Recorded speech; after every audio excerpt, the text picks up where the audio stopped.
Pertama apa? Nah, engkau tidak memberi keturunan kepadaku. Ini pernyataan Abram. Ya. Nah, kemudian datanglah firman Tuhan kepada Abram dalam satu penglihatan, janganlah takut. Akulah perisaimu, upahmu akan sangat besar. Abram menjawab, ya Tuhan Allah, apakah yang akan kau berikan kepada aku, karena aku akan meninggal dengan tidak mempunyai anak, dan yang akan mewarisi rumahku ialah Eliezer orang Damsyik itu. Lalu kata Abram, engkau tidak memberikan kepadaku keturunan, sehingga seorang hambaku nanti menjadi ahli warisku. Nah, ini percakapan Tuhan dengan Abram. Gitu ya, ketika Tuhan bilang janganlah takut Abram, itu sebenarnya mengacu kepada perikop yang sebelumnya tentang Abram mengalahkan 4 raja. Jadi Abram takut kalau 4 raja itu melakukan serangan balik ke Abram. Karena kalau itu terjadi dalam strategi perang, kalau memang itu terjadi sudah hampir pasti Abram kalah.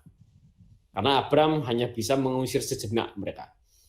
Jadi Abram takut kalau memang 4 raja itu melawan balik Abram. Maka Tuhan bilang, akulah perisaimu. Gitu. Tuhan bilang, aku tuh melindungi kamu. Akulah pelindungmu. Tenang.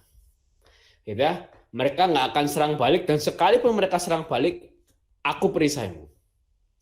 Ya, dan Tuhan bilang upahmu akan sangat besar. Nah, ini menarik nih.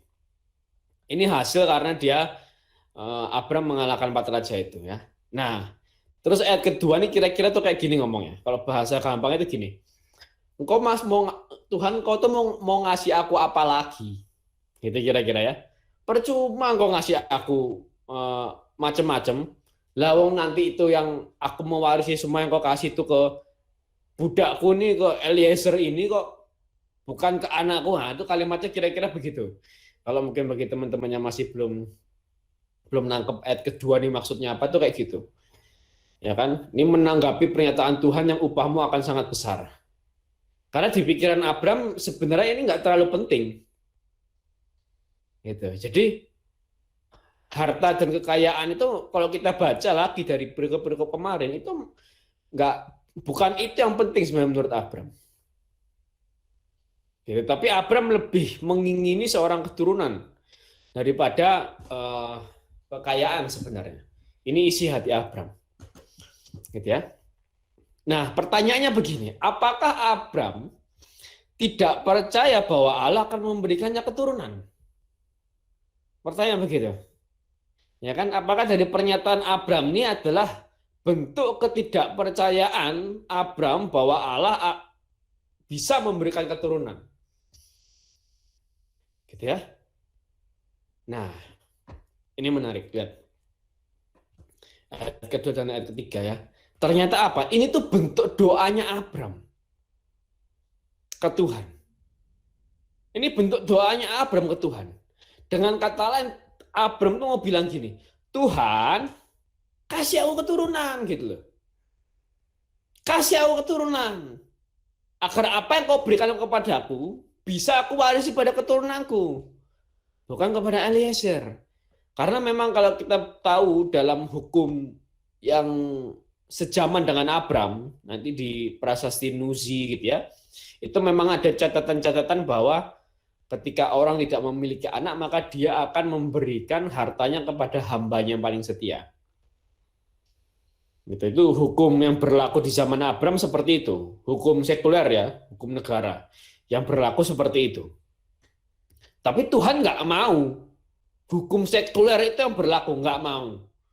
Tuhan mau bilang apa? Hukumku yang berlaku sama kamu.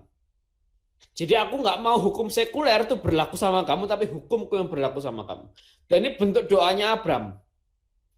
Maka dikatakan dalam tafsiran di Dakwah Bible dibilang ini, doa Abram itu mencerminkan perjuangannya dalam iman di tengah kepercayaan pada pemeliharaan Allah yang setia.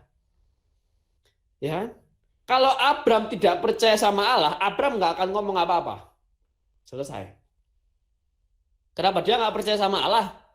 Dia pikir Allah cuma ngomong kosong. Abram nggak akan ngomong apa-apa sama Allah. Ya. Doa itu adalah bentuk kepercayaan kita kepada Allah. Jika kita tidak berdoa, artinya kita sudah tidak percaya kepada Allah. Tadi yang saya bilang. Gitu ya. Kalau Abram tidak percaya bahwa Allah bisa memberikan keturunan, Abram nggak akan ngomong apa-apa. Dia cuma dengerin dan that's it. Abraham nggak akan ngomong apa-apa. Abraham nggak akan nagih lagi. Ini kan bentuk tagihan Abraham ke Tuhan. Loh, mana Tuhan keturunan? Itu kan begitu kira-kira. Ya kan? Dan itu kalau kita refleksikan dalam kehidupan kita, kalau kita sekarang saat ini dari antara teman-teman dan Bapak Ibu yang sudah tidak lagi berdoa, sederhana, artinya kita tidak lagi percaya Tuhan. Kenapa? Tuhan nggak diajak ngobrol. Gitu. Tuhan yang nyata, Tuhan yang esa, Tuhan yang saat ini bersama-sama dengan kita, nggak diajak ngobrol. Artinya apa? Dianggap Tuhan nggak ada. Itu kalau kita nggak berdoa itu begitu. Ya, jadi ini kembali lagi tadi tentang relasi, gitu ya. Dan ini bentuk Abraham nagih ke Tuhan. Nah, kalau ada masalah nagih itu istri saya yang lebih berrelasi dengan Tuhan dengan cara nagih janji Tuhan, itu istri saya yang lebih banyak mengenai hal itu. Relasinya dengan Tuhan itu luar biasa, gitu ya, khususnya tentang tagih menagih ini. Tapi itu bentuk relasi. Kenapa Abraham berani ngomong kayak gini? Karena dia punya relasi sama Bapa. Ini kan kalau kita baca ini benar-benar kayak perkataan anak dengan Bapa gitu loh. Perkataan anak dengan bapaknya itu kayak gini. Gitu loh. Jadi Abraham nggak sungkan untuk ngomong apapun ke Tuhan. Gitu ya. Dan menariknya lagi ya, setelah itu dia akhirnya percaya ketika Tuhan bilang bintang di langit, gitu ya. Dan menariknya lagi di ayat ke-7 dan ayat ke-8 Tuhan bilang lagi, Akulah Tuhan yang membawa keluar dari Ur Kasdim untuk memberikan negeri ini kepadamu menjadi milikmu. Kata Abraham, ya Tuhan Allah, dari manakah aku tahu bahwa aku akan memilikinya? Gitu ya. Kita kalau membaca sekilas ini nampaknya kayak Abraham tuh nggak percaya. Gitu. Kenapa? Ya memang karena dia yang minggu lalu saya bilang ya, dia cuma raja datuk gitu. Dibandingkan dengan raja-raja besar di Kanaan, ada raja Sodom, ada raja Gomora, ada raja Salem, yang mereka memang benar-benar raja. Sedangkan Abraham kan cuma ketua dari para gembala atau raja datuk tadi yang minggu lalu saya bilang. Makanya Abraham tanya, dari mana aku tahu? Dan ini pernyataan Abraham ini bukan karena Abraham nggak percaya. Gitu. Pernyataan ini sejajar ketika Bunda Maria mengatakan hal yang sama kepada malaikat Gabriel. Lukas 1 ayat 34. Kata Maria kepada malaikat itu, bagaimana hal itu mungkin terjadi? Karena aku belum bersuami. Ini pernyataan Maria juga bukan pernyataan ketidakpercayaan. Tapi ini pertanyaan bagaimana gitu aja loh. Sama kalau kita gini, kita ngomong ke anak kita atau ke keponakan kita gitu ya. Kamu tahu nggak? 1000 bagi 25 tuh hasilnya 40. Terus anak kita atau keponakan kita tanya, loh gimana caranya? Itu apakah itu pertanyaan ketidakpercayaan? Kan bukan. Dia cuma mau mencari tahu bagaimana caranya. Kan gitu, bukan karena nggak percaya, tapi cuma mau cari tahu bagaimana caranya. Inilah aku tunjukin ya, nih 1000 pakai poro gapit, 1000 dalamnya 1000, luarnya 25. Jadi 40 nih hasilnya. Oh begitu. Kalau ungkapan tidak percaya itu baru yang, oh nggak mungkin 1000 bagi 25, 40. Itu baru ungkapan tidak percaya. Seperti waktu Tuhan Yesus bilang ke Petrus, engkau akan menyangkal aku 3 kali sebelum yang berkokok. Terus Petrus bilang, tidak mungkin Tuhan, aku akan rela mati demi engkau. Itu ungkapan ketidakpercayaan Petrus terhadap pernyataan Tuhan. Tapi kalau ini adalah Abraham dan Maria ya, itu mencari tahu bagaimana ini mungkin terjadi. Bukan karena mereka tidak percaya. Gitu ya. Nah, dari manakah begitu juga perawan yang diberkati bertanya bagaimana hal itu mungkin terjadi tanpa sedikit pun ketidakpercayaan. Abraham ingin tahu, gitu loh. Dengan tanda apa dia harus dinyatakan sebagai pemilik sah tanah itu. Dia pengen tahu Abraham ini. Bunda Maria juga sama pengen tahu. Ya kan, jadi doa itu dapat merupakan relasi dengan Tuhan untuk apa? Untuk mencari tahu.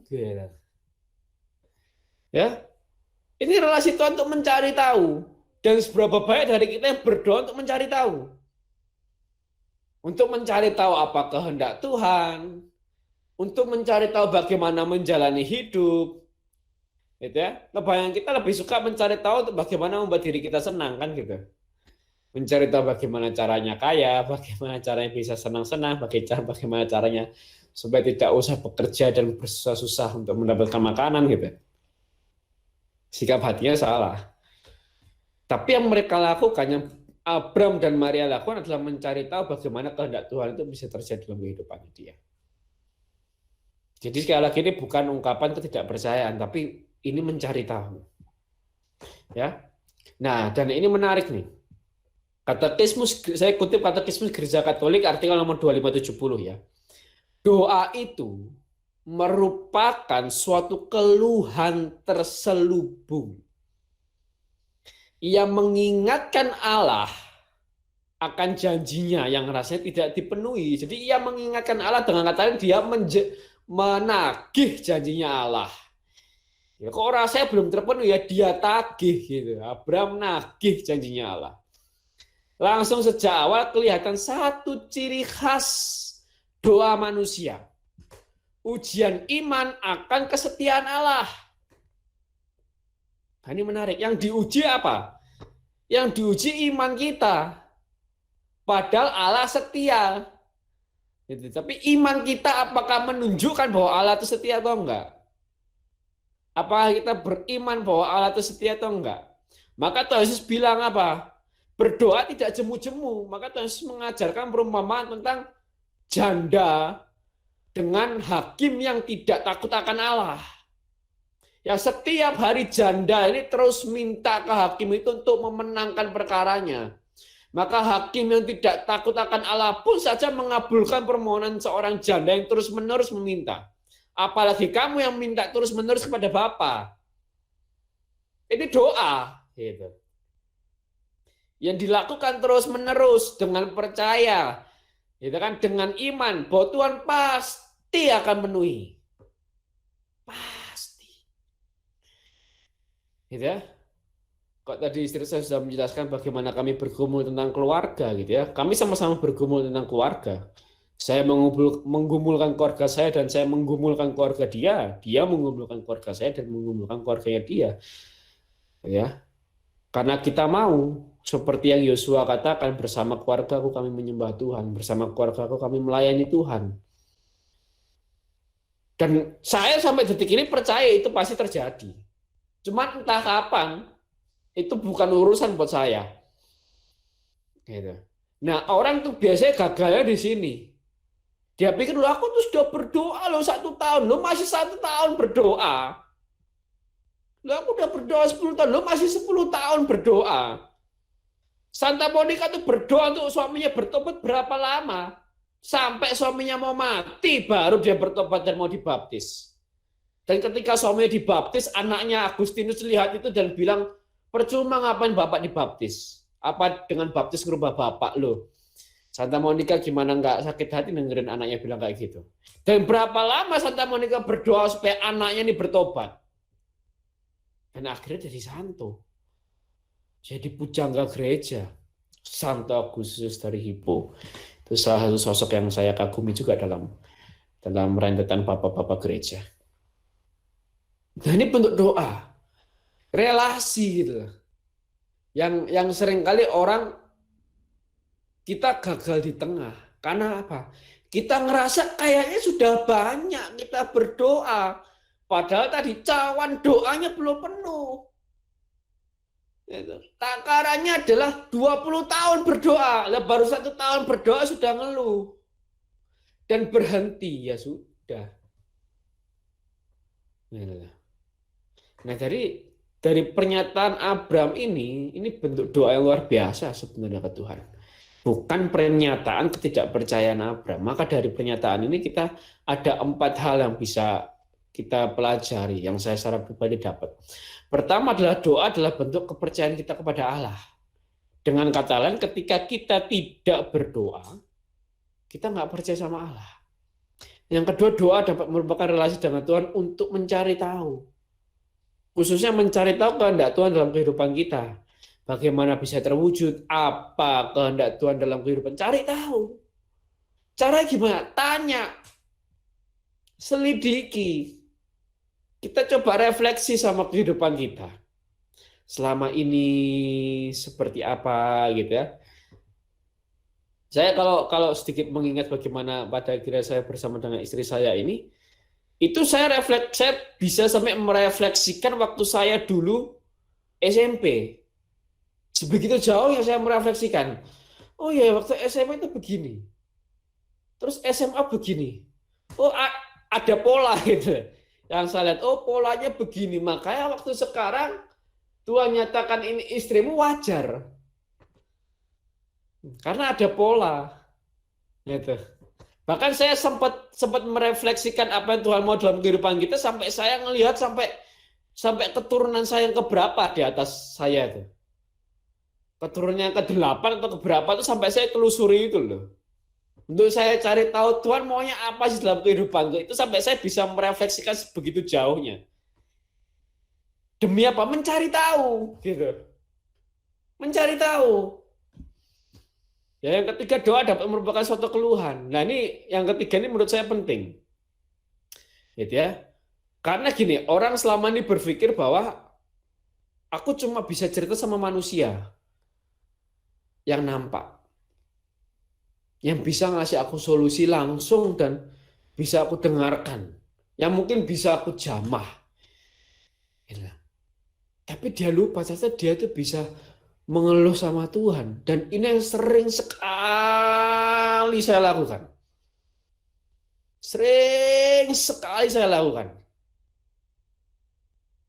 Untuk ngomong sama Tuhan. Ya, apapun. Utarakan sama Tuhan. Ini yang ketiga ini penting. Karena beberapa orang menganggap kita mengeluh dalam doa itu tabu. Gitu ya, saya temukan beberapa orang menganggap mengeluh dalam doa itu tabu. Jadi kalau menurut saya mengeluh lah nggak apa. Teman-teman Bapak Ibu kalau baca kitab Mazmur, apalagi Mazmur awal ya, setengah pasal di awal, itu isinya banyak tentang keluhan. Banyak tentang ratapan. Itu kitab Mazmur. Belum kita baca kitab ratapan yang ditulis oleh Nabi Yeremia. Itu memang ratapan isinya. Bahkan Yesus pun ketika dia berdoa di Taman Getsemani pun bilang, kalau bisa Bapa cawan ini berlalu. Itu kan bentuk keluhan Yesus kepada Bapa. Ini poin ketiga ini penting. Ya karena kita punya satu sisi kejiwaan dalam diri kita yang kita harus lepas gitu ya. Harus lepas, harus bebaskan dengan apa? Kita mengungkapkan perasaan kita. Ketika manusia tidak bisa memuaskan kita dan pasti tidak akan bisa selalu memuaskan kita, ada Tuhan yang pasti akan bisa selalu memuaskan kita. Tinggal kita percaya atau enggak gitu aja. Pas ngomong ini kita percaya atau enggak? Atau doa itu cuma karena hafal? Atau dengan percaya? Yang keempat, satu ciri khas doa, manusia adalah ujian iman akan kesetiaan Allah.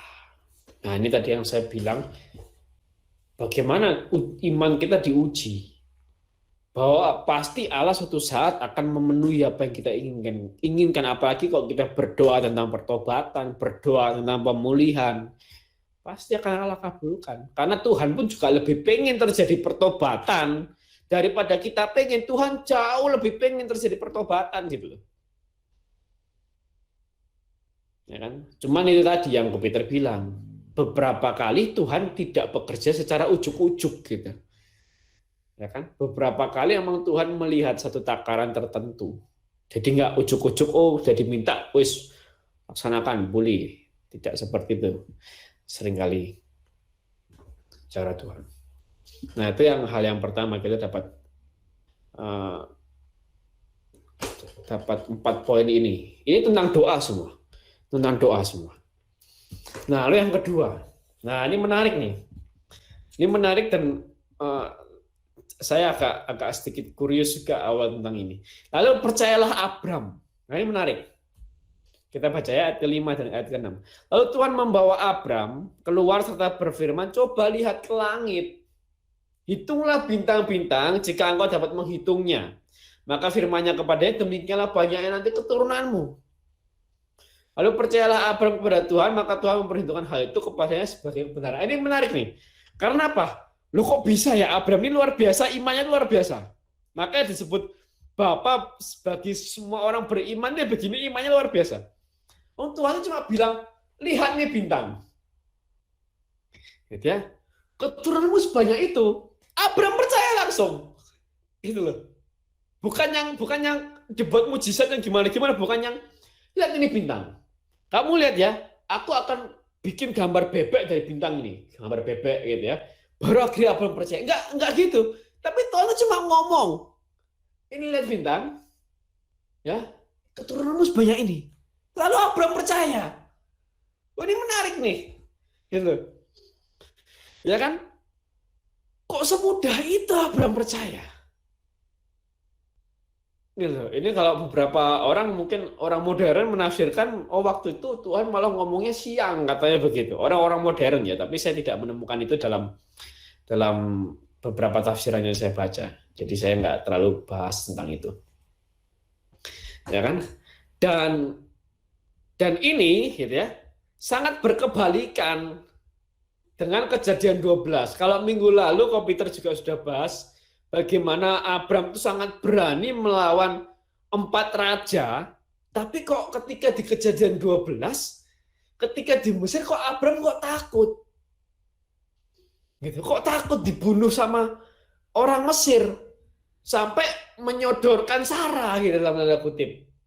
Kejadian 12 kan itu. Abram pergi ke Mesir karena terjadi kelaparan.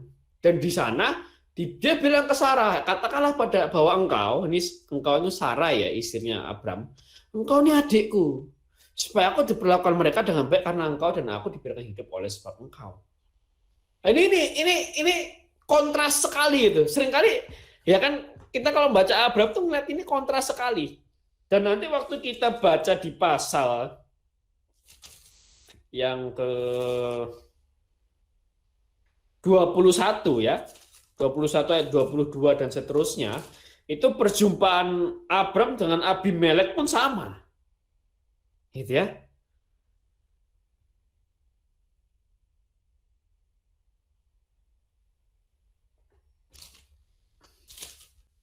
Nah, itu pun sama. Itu nanti terjadi lagi. Gitu. Abram malah menyodorkan istrinya dalam tanda kutip. Kamu ngomong kamu adikku, jangan bilang kamu istriku. Gitu ya. Kok jadi kayak nampaknya kepercayaannya itu kontras sekali. Gitu. Di satu sisi Abram bisa sangat percaya, bisa sangat berani, tapi di sisi lain Abram bisa sangat sepengecut ini gitu. Setakut ini gitu. Ya kan? Ternyata ada satu pola kok kita baca. Yaitu apa ini? Lalu Tuhan membawa Abram keluar serta berfirman. Nah ini. Waktu minggu lalu saya juga udah bahas, kenapa Abram berani melawan 4 raja itu di Kanaan. Kenapa? Karena Abram berperangnya di tanah terjanji. Di tanah yang sudah Tuhan firmankan bahwa tanah itu, tanah Kanaan adalah miliknya. Maka Abram berani melawan 4 raja itu, mengusir 4 raja itu keluar dari tanah Kanaan. Kenapa? Sudah ada firman Tuhan yang menjaminnya bahwa tanah ini adalah milikmu dan milik keturunanmu. Nah, di ayat kelima, Kejadian 15 yang kita baca ini, di ayat kelima juga hal yang sama. Tuhan berfirman, sebanyak itu keturunan, maka Abram percaya. Seketika Abram percaya. Nah, kalau kita baca di Kejadian 12, tidak ada firman Tuhan yang mengatakan bahwa Abram harus pergi ke Mesir. Tapi Abram memang mengikuti kebiasaan orang saat itu. Kita udah baca ya di makam Sinuhe itu, kisah Sinuhe itu ya, dan makam Raja Mesir itu ya. Waktu kita bahas Kejadian 12, bahwa memang kebiasaan orang saat itu adalah ketika terjadi kelaparan mereka datang ke Mesir. Karena di Mesir ada sungai Nil yang dianggap itu bisa menyupport makanan di Mesir. Maka orang ketika datang kelaparan, orang itu berbondong-bondong datang ke Mesir. Gitu ya. Jadi Abram ke Mesir itu memang berdasarkan nalarnya dia. Gitu. Sudah jadi nalarnya dia ketika kelaparan datang ke Mesir. Ya kan, tapi sini tidak dikatakan bahwa Tuhan menyuruh Abram ke Mesir. Sekalipun di Mesir tuh Tuhan bela Abram. Gitu ya. Jadi apa? Di dalam firman Tuhan ada jaminan. Dalam firman Tuhan ada jaminan. Dan di dalam jaminan ada percaya, ada iman, ada ketenangan, dan tidak ada kekhawatiran. Gitu ya. Nah, maka ini berhubungan juga dengan waktu Paulus katakan iman timbul dari pendengaran dan pendengaran oleh firman Kristus. Dalam firman ada percaya. Nah, seringkali kenapa kita khawatir, kita tidak beriman, kita nggak percaya, karena nggak ada firman Tuhan yang datang dalam kehidupan kita, gitu loh. Jadi apa jaminannya bahwa aku akan nanti masuk surga? Apa jaminannya? Udah jelas. Firman Tuhan mengatakan apa? Itu Yesus mati di kayu salib untuk setiap dosa-dosamu. Jaminan surga. Selesai. Firman Tuhan menjamin itu. Ya, makanya kok sering kali ya, makanya saya juga aneh nih. Ini kalau teman-teman dan Bapak Ibu mau nyoba ya, coba aja. Saya udah beberapa kali nyoba. Tanya aja ke teman-teman Bapak Ibu, sesama Katolik lah. Tanya aja. Kamu mati masuk mana? Tanya aja gitu. Coba aja.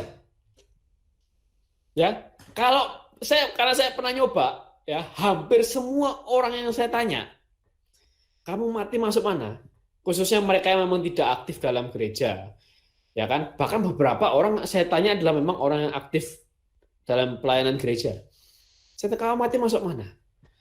Kebanyakan orang Katolik jawab apa? Masuk api penyucian. Gitu. Dalam artian apa? Mereka tuh ragu masih. Bener nggak ya aku masuk surga gitu? Biar aman aku masuk api penyucian gitu. Dan saya ingat waktu itu seorang pastor, saya lupa pastor siapa namanya. Yang mengajar saya waktu training course pewarta. Dia bilang gini, saya kok ditanya mati masuk mana, saya bilang mati masuk surga. Kenapa? Jaminan firman Tuhan. Jaminan wafat Yesus di atas kayu salib. Dia bilang begitu, dan yes, itu jaminan kita firman Tuhan, selesai. Jadi waktu kita ditanya nanti sama orang, kamu mati masuk mana? Surga. Dari mana? Firman Tuhan, selesai. Banyak orang nggak percaya, nggak beriman, kenapa? Nggak ada firman. Ya kan? Lalu pertanyaan bagaimana bisa firman Tuhan memberi jaminan? Atau kenapa bisa firman Tuhan memberi jaminan? Ini jawabannya gampang. Karena Yesus sendiri adalah firman, gitu loh. Yesus yang memberi jaminan atas kita. Karena Yesus sendiri adalah firman. Maka dari sini saya sangat mengajak teman-teman dan Bapak Ibu, di samping kita setiap Kamis kita membaca firman Tuhan setiap pasalnya ya, saya sangat menyarankan untuk kita setiap hari kita baca firman Tuhan secara pribadi. Mau ngerti atau nggak masalah. Gitu ya. Kalau mau ngerti ya dicari tahu, gitu. Ya kan? Tapi kalaupun nggak ngerti nggak masalah menurut saya, yang penting baca. Kalau kata Monsinyur Anton, Uskup Bandung, bilangnya gitu. Yang penting baca. Mau ngerti nggak ngerti, yang penting baca. Beda kasus kalau teman-teman Bapak Ibu adalah seorang pewarta atau seorang prodiakon gitu ya, yang memang ditugaskan juga untuk mengajar. Nah, itu beda kasus. Itu harus berusaha mengerti. Tapi kalau teman-teman Bapak Ibu bukan di sana, yang penting baca. Kenapa ada jaminan di sini?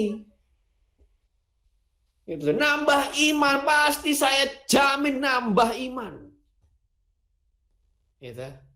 Kalau kurang nambah, kalau misal udah baca nih, tapi nggak nambah iman, belum banyak bacanya. Baca lagi sampai tuntas. Udah tuntas tapi nggak nambah iman, ulangi lagi dari awal. Baca ulang lagi. Saya percaya pasti nambah iman. Jaminan. Jaminan. Jaminan. Ya, ini firman Tuhan. Ini firman Tuhan. Dan saya mengalami, lonjakan iman saya terjadi lonjakan drastis semenjak saya mencari tahu ke dalam firman Tuhan. Bukan cuma baca ya, tapi saya mencari tahu kedalaman firman Tuhan. Itu iman saya melonjak drastis. Melonjak drastis. Bahkan kepercayaan saya kepada Gereja Katolik pun melonjak drastis ketika saya mencari tahu kedalaman firman Tuhan. Baca firman, baca firman. Ya, dalam firman Tuhan ada jaminan.